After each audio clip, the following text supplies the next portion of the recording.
So this is a news feed that we use, and as you can see, we have all categories. Here you will see everything that's happening on the news feed. Here you see currency fundamentals. Here you can get the overall fundamental outlook of the currencies, if they're weekly bullish, or bearish. And here we have institutional levels. So here you can see buy orders in the market.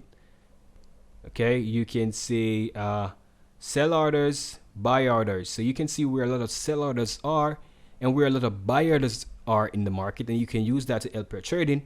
Also remember, option expiries, the market is attracted to large option expiries. For example, this one is 1.3 billion, so the market will be attracted to this price level.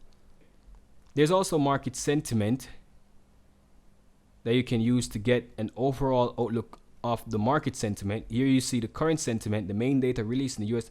Okay, you can look on yesterday's sentiment, stuff like that.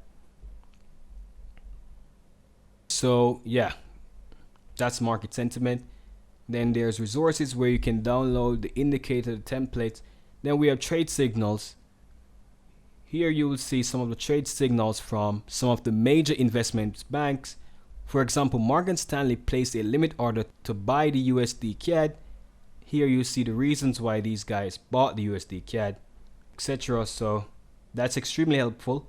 Credit Suisse also went long the USD CAD.